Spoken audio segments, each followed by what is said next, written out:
Hola, ¿cómo están? Espero que muy bien. Primero quiero agradecer por la buena recepción que han tenido los episodios anteriores, por hacer de este espacio un lugar para aprender, para tomar información que seguramente va a ser de utilidad para ustedes. Y lo más importante, pues para tomar la decisión de acudir con un especialista si es que hace falta hacerlo.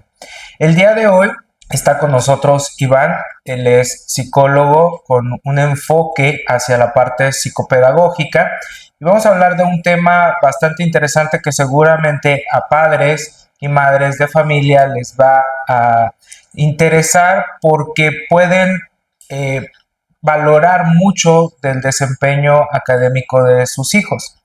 El día de hoy vamos a hablar acerca del trastorno del aprendizaje. El término correcto, según el DSM-5, es trastorno específico del aprendizaje.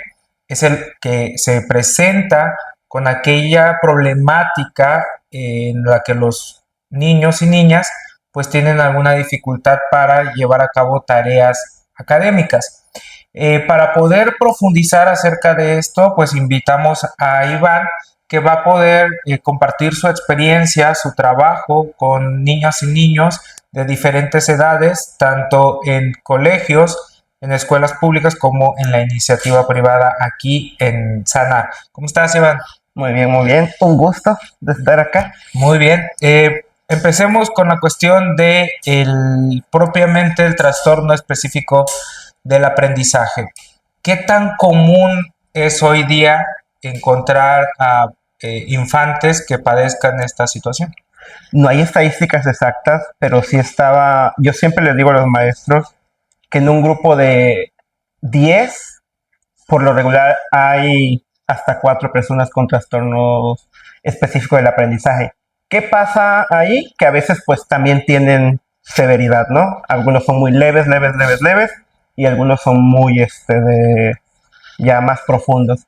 Pero sí puede haber hasta 4 niños en un grupo. O sea, yo he tenido en un grupo de 14 hasta 5 diagnósticos y en los últimos de 15 de 3 diagnósticos de trastorno del aprendizaje. Estaríamos hablando que más o menos en una población estudiantil, entre el 30 y el 40% de esa población de alguna manera padece trastorno específico del aprendizaje en alguna de sus variantes, de las que vamos a hablar más adelante, ¿cierto? Sí. Y de acuerdo a tu experiencia y también de lo que nos hablan los textos, las investigaciones científicas, ¿quiénes padecen más este trastorno? ¿Hombres o mujeres? ¿O hay un equilibrio? Aquí está la dificultad, porque no te puedo decir a ciencia cierta si hombres o mujeres. En la práctica te toca como en lo igual, ¿no? Hombres como mujeres. Lo que sí te puedo decir es a mí en la práctica son más hombres los que me llegan. ¿Por qué? Por los previos de algún trastorno del lenguaje. Okay. Entonces, en los previos de algún trastorno del lenguaje, que por lo regular luego se dificulta, si son más hombres, vienen a dar a un trastorno de aprendizaje. Entonces, a mí en la práctica me llegan mucho más niños. Ok, entonces digamos que realmente una de las cosas primeras que se empieza a detectar es la dificultad en el lenguaje y luego se empieza a traducir en dificultades pues en la cuestión del aprendizaje de la lectura, de la escritura, que se conoce, digamos, como, aunque es un término que no viene como tal especificado en el DSM-5, se ha utilizado de forma constante, incluso por muchos especialistas, que es la dislexia, ¿no? Hablaremos ya a más detalle más adelante de lo que has vivido y lo que has trabajado respecto a la dislexia, pero empieza por ahí, empieza con la dificultad del lenguaje y luego se empieza a ver cierto problema para poder llevar a cabo tareas académicas y entonces digamos, hay una mayor afectación, también lo he notado en el género masculino, es menos el impacto en el género femenino, en la mujer, pero no quiere decir que no se dé, ¿no? Sí, yo estaba una vez, he estado en varios debates con terapeutas de lenguaje, porque yo siempre digo a los papás que un trastorno del lenguaje, una dificultad en el lenguaje puede posiblemente pasar a algo de aprendizaje.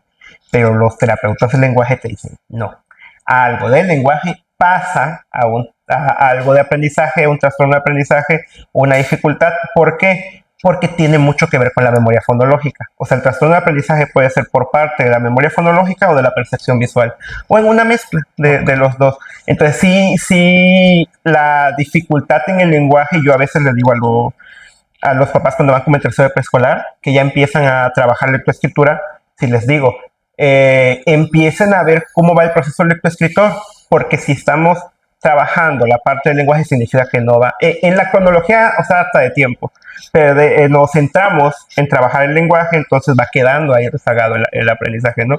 Y ya cuando llegan a primero de primaria, si les digo, pasen por un proceso de 6 meses. ¿Por qué? Porque el trastorno del aprendizaje te dice que tiene que principalmente haber tenido el niño o la niña todas sus...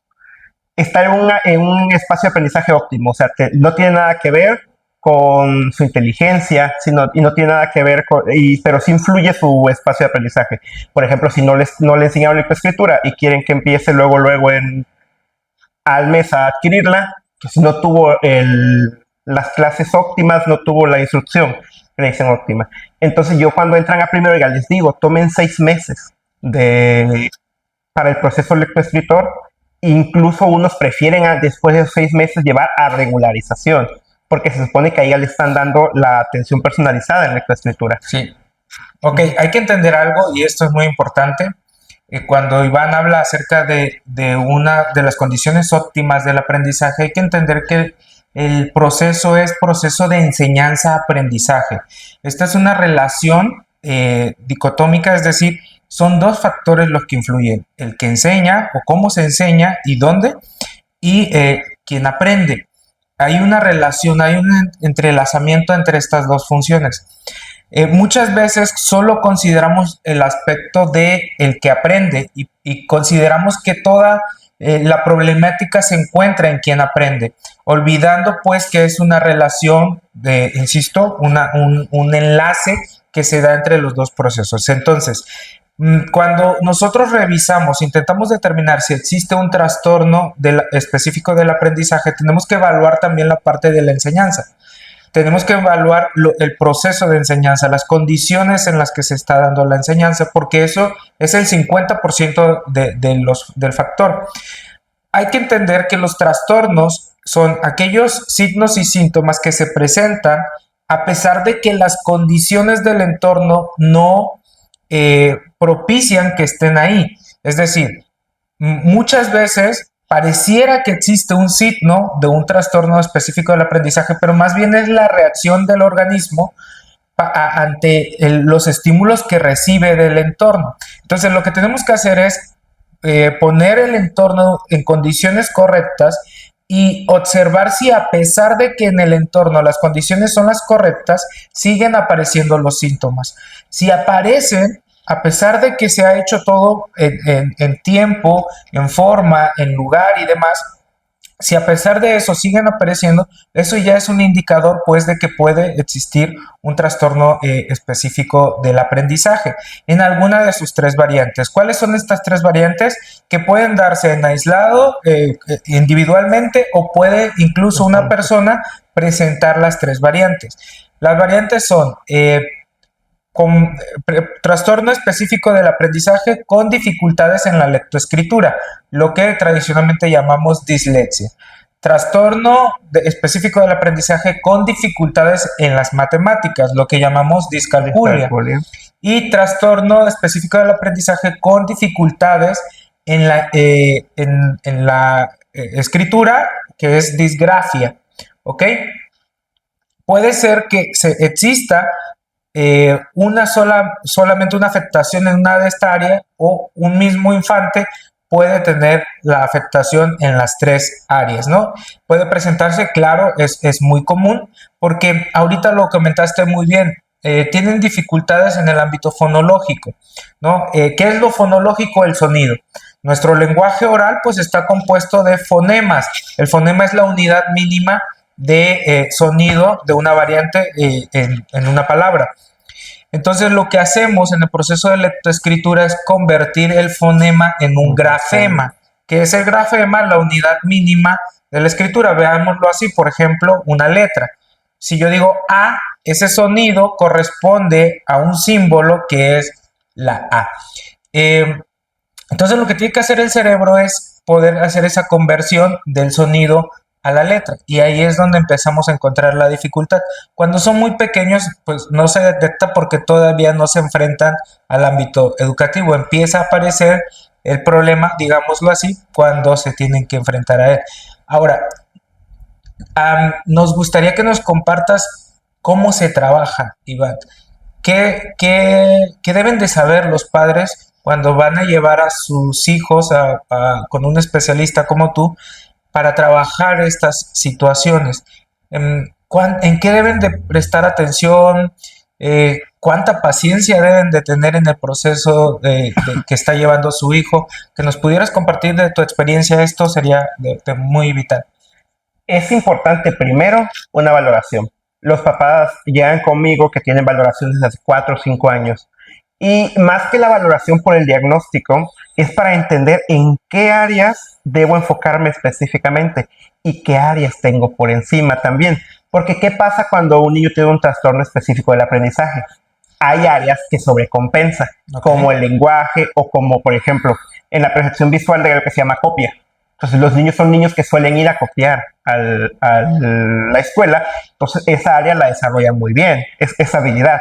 Entonces una valoración esencial al inicio o revaloración para que digan esto es lo que necesito trabajar y adecuar una intervención muy específica para el niño, porque hay niños que se frustran con el tiempo, o sea, no todo es un traje que le debe de quedar a todos. O sea, cuando uno diseña después de esa valoración, de platicar con los maestros, de platicar con los papás, es que él ¿cómo se llama? Se frustra mucho cuando tiene que leer en voz alta. Ok, vamos a trabajarlo acá. Primero lo lee, no significa que no voy a hacer que lea en voz alta. Significa que voy a trabajar entrenándolo a que tenga menos errores en la lectura. Entonces, pero en esa valoración que sea totalmente contextual del niño, nos va a decir cómo desarrollar principalmente una intervención muy adecuada. ¿Qué pasa? Algunos modelos suelen ser muy repetitivos para todas las edades y a veces no. O sea, yo platicaba ayer con mi asistente, le decía, tenemos que centrarnos en que ya los niños de 10 a 14 años ya vienen como preadolescentes, no tienen que ser mucho más dinámicas las actividades, tienen que ser más enfocadas a su etapa, a que cuando vienen los que apenas van a empezar el proceso de lector-escritor. Otra cosa importante a tener en cuenta, muchas veces los papás llegan un poco negados y te dicen quiero solo regularización. Entonces yo les digo, vamos a trabajar 6 meses de regularización, 3 meses incluso, y si yo veo, o sea, como de que voy de manualito, creo que debe convertirse en una terapia de aprendizaje. ¿Por qué? Porque, y les explico, en la terapia de aprendizaje trabajamos lo previo a la lectoescritura. Si es la percepción visual, la memoria fonológica, retención de información, todo lo que venga por abajo lo trabajamos para que se vaya consolidando la lectoescritura. Por eso luego te dicen, es que ha ido con varios maestros y no logra a los 10 años consolidar esto, ¿no? Pero es porque solo ha sido regularización. Ojo, no es que la regularización no influya. La regularización a veces nos ayuda incluso a descartar valoraciones que no están hechas contextuales. ¿Por qué? Porque post pandemia viene esto de que muchos niños no tuvieron estas habilidades, este proceso de enseñanza-aprendizaje óptimo, pues, o sea, era como de mediante el teléfono o mediante la computadora, entonces no practicaban muchas de estas habilidades. Y ya dices tú, pues en 3 meses vemos si es eso, si no ha tenido ¿cómo se llama? No ha tenido la enseñanza como debe ser, o sea, centrada uno a uno, y ya si lo logra, pues vamos a dejarlo ahí, ¿no? Pero sí es importante ya cuando decirles a los papás, entiendo que, pero ya en estos 3 meses hemos logrado ver que sí cumple muchos requisitos de un trastorno específico del aprendizaje. Claro, es decir, la parte de regularizar implica que el infante tiene toda la capacidad, sus funciones cognitivas no presentan, digamos, ninguna alteración, y lo único que hace falta regularizar, la palabra creo por sí misma lo dice, es llevarlo al nivel que debería de presentar, al que no ha llegado porque no ha recibido una atención específica hacia ese nivel.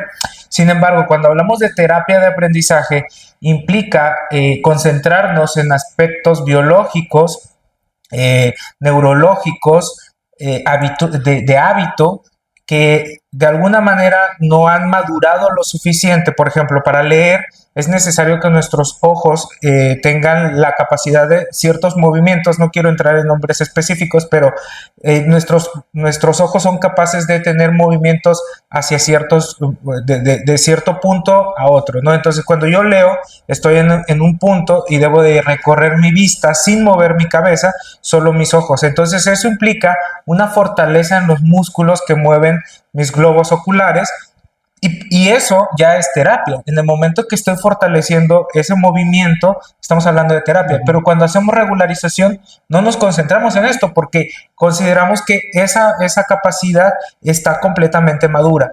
Entonces, eso es bien importante que los padres y las madres de familia lo entiendan. Regularizar implica que, insisto, mis hijos o hijas no tienen ninguna dificultad, y basta concentrarme en el trabajo uno a uno para poderlo llevar al nivel que deseamos. Cuando se trata de terapia, implica trabajar aspectos que de alguna manera no han sido lo suficientemente estimulados y lograr la maduración biológica, neurológica, actitudinal también muchas veces, para poder conseguir el desempeño que se requiere. Ahí hay una cuestión importante a considerar. Ahora, hablemos de cada una de estas variantes. La dislexia, primero, esta dificultad en la lectoescritura. ¿Cómo los padres pueden empezar a darse cuenta de que probablemente mi hijo o mi hija tiene dificultad en la lectoescritura? En la fluidez. Primero, en la fluidez no va me refiero, no va leyendo al tono específico, soy muy robotizado. También la exactitud de las palabras. De repente no es que se equivoque en una letra solamente, sino me cambia una palabra, o sea, completamente, y sigue leyendo porque en su cerebro, o sea, fue el cambio de palabra automático. Aunque incluso puede leerla bien, pero en esta parte del lenguaje mucho pasa con las personas que tienen un trastorno específico del aprendizaje, que cambian las palabras. La fluidez, la exactitud, tienen muchos errores, no solo de consonantes, sino de las consonantes que se parecen, como B, D, P, Q, que tienen como un código muy parecido, la O con la A, de repente la L con la I. ¿Por qué? Porque en código se parecen en la lectura cuando van leyendo. Y también pues la comprensión lectora. Creo que la comprensión, las pruebas se centran mucho en la comprensión lectora, y de repente cuando uno da clases se da cuenta, ¿no? O sea, me lee quizás con fluidez más o menos esperada, pero le pregunto al final y no me está dando la comprensión que espero. Y aparte, tuvo errores en unas letras consonantes, y fue como muy específico. En algunas que se parecen en la grafía, pues, o me completan palabras antes de, y la palabra solo se parecen las 3 primeras letras, que es algo que hace más o menos el cerebro cuando vamos aprendiendo a leer, ¿no? Pero sí, yo lo centraría principalmente en esta lectura robotizada. Se oye muy robotizada, hasta con años de trabajo, después trabajamos que se oiga más genuino, pero al principio se ve muy robotizada la lectura. Pues. ¿Y dificultades en las matemáticas? ¿Cómo identificarlo? Creo que es posible desde edades muy tempranas, porque empiezan a tener dificultades, por ejemplo, en habilidades que de pronto no consideramos propias de las matemáticas, como realizar conjuntos, ¿no? Organizar cosas. Cuando tú le dices, organízalo por tamaño, y le cuesta mucho trabajo organizar sus juguetes por colores, por tamaños, ya empezamos a identificar una habilidad matemática que está teniendo alguna dificultad, ¿no? Y luego, cuando entramos ya a la parte académica, ¿en dónde empiezan a equivocarse? Cuando repiten, o sea, que el proceso matemático, de una operación matemática. O sea, de repente se van aprendiendo el proceso porque lo repetimos y lo repetimos y lo repetimos, pero nada más no da el resultado, porque el proceso lo tiene. Pero a la hora de llevar el cálculo mental del proceso no logran obtenerlo. Entonces, tienen todos sus apuntes, ¿no? De 3 o más. y empiezan a copiar el proceso, lo empiezan a hacer de manera adecuada, pero llegan a la hora del resultado y el resultado está ahí complejo. Y eso, y puede ser, se puede ir acarreando porque los maestros dicen, pues lo hacen, nada más le ponen como negativo, ¿no? Pues no es que sea una dificultad grande, pero no porque no están llegando al resultado, porque no están teniendo este proceso de... Y vemos las tablas de multiplicar, que son un ejercicio de memorización, es algo que se les dificulta constantemente, Claro. que es pura memorización. Pero sí se ve mucho en que a veces, principalmente, no identifican los procesos que repiten y repiten y repiten, no llegan a resultados de cálculo mental, no logran hacer una seriación, o sea, haz una serie de tal, o hacer estos jueguitos matemáticos de dime dos números que terminen que sean impares, o dos números que sean pares, del 1 al 10. No son ni del 1 al 10 lo logran, y es donde se empieza a identificar. Y lo que es agradable es que ahora los maestros ya tienen más. Yo he visto varios exámenes diagnósticos y si viene esto. Distingue que es más largo y que es más corto. Cuáles son todos, distingue cuáles son números, porque a veces confunden números con signos. Claro, también esto es importante entenderlo. La cuestión matemática no es una situación específicamente de operaciones, ¿no? Cuando yo digo algo más grande o más pequeño, estoy hablando de un factor matemático. Si yo digo, por ejemplo, arriba y abajo, en términos de cantidad, si yo pongo un vaso y lo que está arriba, digamos, dos vasos iguales y el líquido que esté por arriba implica que hay más cantidad que el líquido que esté por abajo, eso también es un factor matemático. Al día a día nos enfrentamos con muchas matemáticas y ahí es donde podemos empezar a darnos cuenta, ¿no? Como por ejemplo, si tú le dices a tu hijo o a tu hija que reparte estos dulces con tus hermanos y empieza a tener esa dificultad para saber cuántos dulces le toca a cada quien, ya hay una cuestión matemática ahí y no estamos hablando exactamente de hacer un proceso por escrito, ¿no? Lo que mencionabas en el ahorita. recreo cuando mandan y le dicen una moneda de 10, te sobran 2 pesos, hay un dulce de 2 pesos y dos dulces de 1 peso. Y los niños se cierran ahí como y ya van como en segundo, tercero de primaria, es como donde ya deberían tener adquirido más estabilidad. Y es en esto que es ir a la tiendita de la escuela con 10 pesos que no sale de que sean 20, 50 y no logran comprar o distinguir qué pueden comprar con esos 10 pesos y se paralizan ahí, se frustran. Y la última variante de disgrafia puede decir que es muy parecida a la dislexia. Sin embargo, acá no es la cuestión de la comprensión de la lectura, es propiamente la capacidad para hacer los grafos, ¿no? Es decir, que la G sea G y no más bien sea ¿cómo se dice? Un trazo que no tenga confuso, las letras, estos niños, por ejemplo, que empiezan a escribir y de pronto en lugar de seguir el renglón hacen como una curvatura y cada letra va como cayendo, ya ahí hay una cuestión gráfica de grafia que hay que empezar a atender, ¿no? Es decir, también fortalecer la motricidad fina, la gruesa primeramente y luego la fina, también poder identificar esa diferencia que tú dijiste ahorita de qué hace distinto una S en términos de escritura y una Z, es importante que lo empiecen a identificar.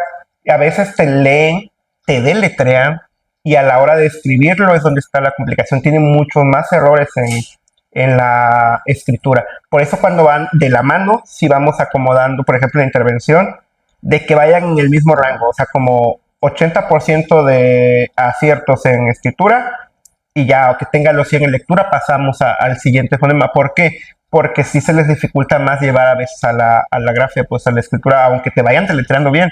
Tienen 2 errores en deletreo y en dictado pueden tener hasta 6, 7, porque es más el proceso es más complejo, pues.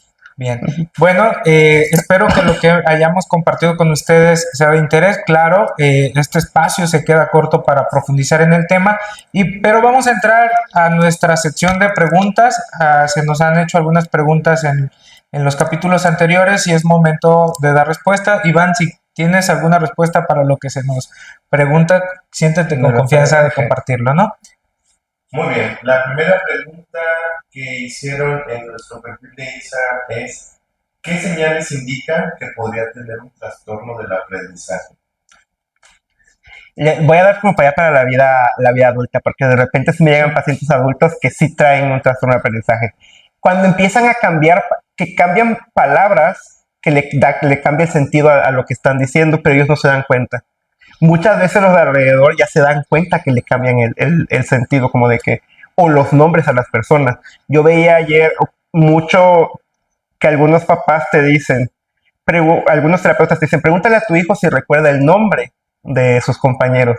Y si no los recuerda, muy posiblemente hablemos de un trastorno del aprendizaje. También cuando ya vas en edades muy avanzadas y no aprendes reglas ortográficas. Que ya estoy en la universidad, lo he practicado y repracticado, escribo ensayos porque estudio en la ciencia social y no aprendo reglas ortográficas. Ya no se ve formal para mi práctica profesional, pero tiene mucho que ver con un posible trastorno del aprendizaje. Igual pasa que llegan alumnos ya de bachillerato que no logran concordar procesos matemáticos aparte de las operaciones básicas o no en las operaciones básicas.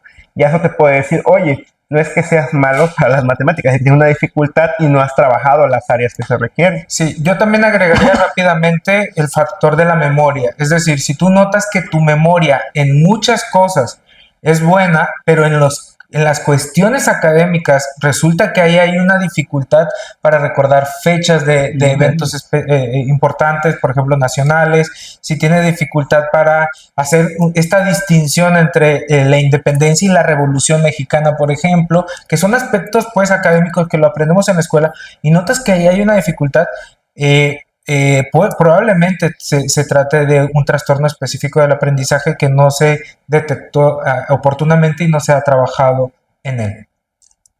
Muy bien, la siguiente pregunta es, mis problemas de aprendizaje no fueron detectados de niño, ¿cómo me afectan como adulto? Mira, bueno, sí, no contesté la pregunta, una pregunta que me hiciste hace rato. Hay mucho relacionado del estado del ánimo.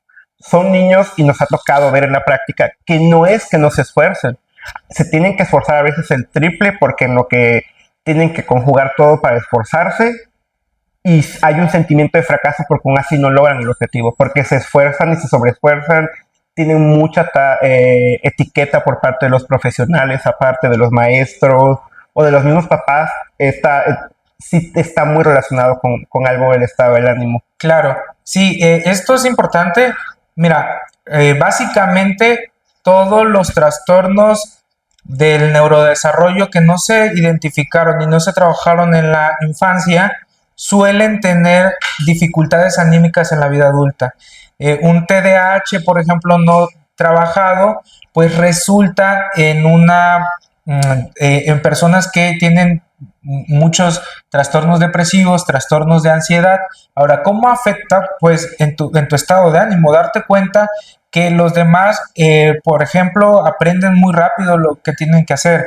Llegas a un trabajo, te explican, te dan la parte introductoria donde te explican cuáles son tus tareas, cómo ingresar un código y tienes esa dificultad y empiezas a sentirte torpe, empiezas a sentir que no rindes y te das cuenta que el otro compañero al que están capacitando rápidamente entendió. Todo eso va repercutiendo en tu estado de ánimo y entonces empiezan a generar lo que se conocen como trastornos de comorbilidad, es decir, trastornos que conviven con el trastorno principal, que en este caso podría ser un trastorno específico del aprendizaje. Y estos trastornos, pues son trastornos del estado de ánimo, depresión, ansiedad, también son trastornos, por ejemplo, si hablamos ya en que se sumaron otros factores, pueden ser trastornos de la personalidad, como el trastorno límite de la personalidad o el trastorno histriónico. Hay, pues, se va desarrollando esta situación porque he tenido dificultades adaptativas a lo largo de mi vida. No hay que olvidar que la escuela es un entorno que durante la infancia se vuelve el entorno secundario. El primario es la familia y el secundario es el entorno familiar y escolar. Entonces, evidentemente lo que pasa ahí va a ir sumando a lo que luego en la vida adulta va a convertirse, insisto, en alguno de estos trastornos. Bien, pues muchas gracias. Insisto, espero que lo que hoy platicamos, muchas gracias Iván por compartir información valiosa, les sirva y sea el punto de partida para poder acudir con un especialista. Nos vemos en el siguiente episodio. Muy bien. ¿Listo? Gracias Iván.